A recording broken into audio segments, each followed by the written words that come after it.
All right, let's go ahead and wrap this chapter up. A legal barrier to entry prevents lemonade sales by two young sisters. This is an interesting story. Police in Overton, Texas found two girls operating a lemonade stand illicitly or illegally. According to the state's constitution, a license is required to operate a lemonade stand as a roadside food vendor.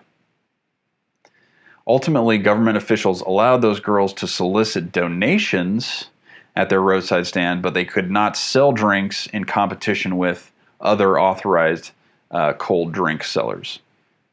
Sorry, they were not authorized to sell cold drinks. Pretty interesting. Doesn't sound like the girls got into too much trouble, but they were prevented from selling at a price that they chose, right? They could basically just give away lemonade, and if a customer wanted to, they could provide a donation, which I'm sure most people gave a donation who would try to rip off some little girls trying to sell some lemonade. All right, and then let's go back to this issue with the French drug dealer providing loyalty discount cards. So this local drug dealer, which was basically essentially a monopoly, was engaging in price discrimination, right? So like we talked about with price discrimination, the drug dealer was able to sort of identify two different types of groups, right? Customers that were loyal and kept coming back, and then other customers that maybe weren't, and charged lower prices to these loyal customers.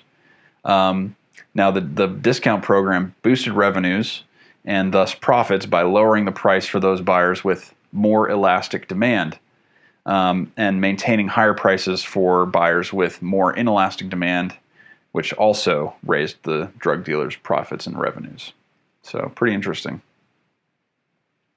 All right, just to wrap up this section, let's summarize the discussion of learning objectives. So we saw that the situations that give rise to monopoly are basically anything that is a barrier to entry. And of course, we saw basically three different types. We saw ownership of resources as one way to prevent other firms from competing with you. Economies of scale is another way, being able to enjoy a very low cost of production so that others can't get into the market and compete. And then, of course, there's those legal and government-provided barriers, right, like licenses, copyrights, patents, etc. Then we looked at what does the demand curve look like for a monopoly?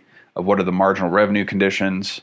And because the monopoly constitutes the entire industry, it faces the entire downward sloping market demand curve. And when it chooses what to produce and how much to charge, price ends up being greater than marginal revenue.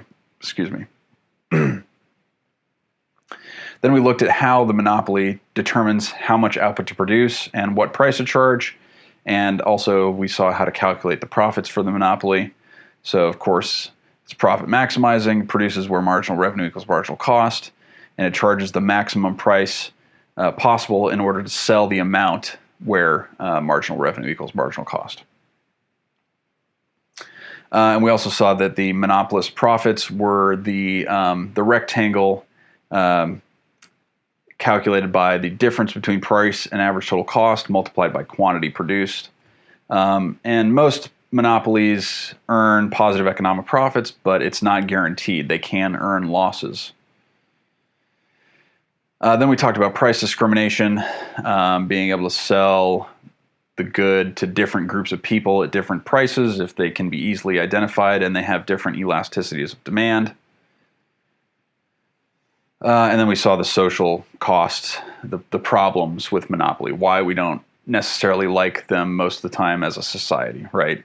Price exceeds marginal cost, which basically leads to inefficiency, a misallocation of resources, and that's mainly due to the fact that price is higher and output is lower than in the competitive case where things are efficient. All right, don't worry about the appendix. You're not responsible for that.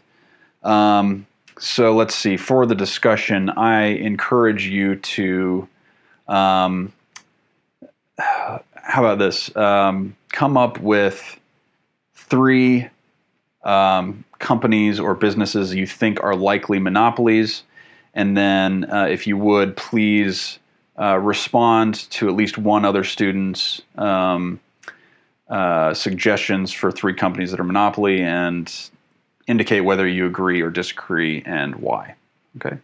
I'll see you in the next video lecture, where we will cover sort of in between type of firm, the monopolistically competitive firm.